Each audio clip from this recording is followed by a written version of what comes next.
Hello everyone, welcome to Sanmarga classes. ಕಲ್ಲಿದ್ದಲು ಮತ್ತು petroleum ಪಾಠದ 36ನೇ ಪ್ರಶ್ನೆ. ಪ್ರಕೃತಿಯಲ್ಲಿ ಪೆಟ್ರೋಲಿಯಂ ಹೇಗೆ ರೂಪುಗೊಳ್ಳುತ್ತದೆ ವಿವರಿಸಿ ಅಂತ ಹೇಳಿದ್ದಾರೆ. ಪ್ರಕೃತಿಯಲ್ಲಿ ಪೆಟ್ರೋಲಿಯಂ ಹೇಗೆ ರೂಪುಗೊಳ್ಳುತ್ತೆ? ಕಲ್ಲಿದ್ದಲಿನ ಕಥೆಯನ್ನ ಕೇಳಿದಿರಿ ನೀವು ಅಲ್ವಾ? ಅದೇ ತರ ಪೆಟ್ರೋಲಿಯಂನ ಕಥೆಯನ್ನ ನಾವೀಗ ನೋಡೋಣ.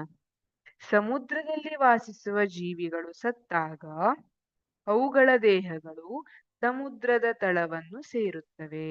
ಸಮುದ್ರದಲ್ಲಿ ವಾಸಿಸ್ತಾ ಇರುವಂತಹ ಜೀವಿಗಳು ಸತ್ತು ಹೋಗ್ತಾವಲ್ಲ, ಅವಾಗ ಸತ್ತೋಗಿರುವಂತಹ ಜೀವಿಗಳ ದೇಹಗಳು ಸಮುದ್ರದ ತಳವನ್ನ ಸೇರ್ತಾ ಹೋಗ್ತವೆ. ಆಮೇಲೆ ಮರಳು ಹಾಗೂ ಜೇಡಿ ಮಣ್ಣಿನ ಪದರಗಳಿಂದ ಆವರಿಸಲ್ಪಡುತ್ತವೆ. ಅದ್ರ ಮೇಲ್ಗಡೆ ಮರಳು ಮತ್ತೆ ಜೇಡಿ ಮಣ್ಣಿನ ಪದರ ಎಲ್ಲ ಸೇರ್ತಾ ಹೋಗ್ತದೆ. ಆಗ ಏನಾಗ್ತದೆ? ಗಾಳಿಯ ಅನುಪಸ್ಥಿತಿ, ಗಾಳಿ ಕಡಿಮೆ ಆಗ್ತಾ ಹೋಗ್ತದೆ.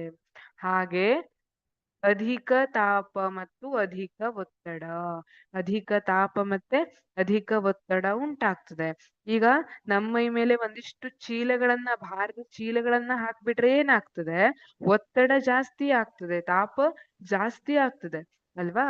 ಅದೇ ತರ ಮಿಲಿಯನ್ ಗಟ್ಟಲೆ ವರ್ಷಗಳ ಅವಧಿಯಲ್ಲಿ ಸತ್ತ ಜೀವಿಗಳನ್ನು ಪೆಟ್ರೋಲಿಯಂ ಮತ್ತು ನೈಸರ್ಗಿಕ ಅನಿಲವಾಗಿ ಪರಿವರ್ತಿಸುತ್ತವೆ. ಎಷ್ಟು ಬೇಕು? ಇದು ಒಂದೆರಡು ವರ್ಷದಲ್ಲಿ ಆಗುವಂತಹ ಪ್ರಕ್ರಿಯೆ ಅಲ್ಲ, ಇದು ಮಿಲಿಯನ್ ಗಟ್ಟಲೆ ವರ್ಷಗಳನ್ನ ತೆಗೆದುಕೊಳ್ಳುವಂತಹ ಪ್ರಕ್ರಿಯೆ.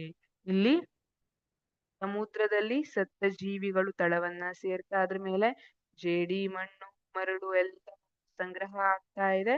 ಕೊನೆಯಲ್ಲಿ ಏನಾಗಿ ಪರಿವರ್ತನೆ ಆಗ್ತಾ ಇದೆ? ಇದು ಪೆಟ್ರೋಲಿಯಂ ಆಗಿ ಪರಿವರ್ತನೆ ಆಗ್ತಾ ಇದೆ. Thank you.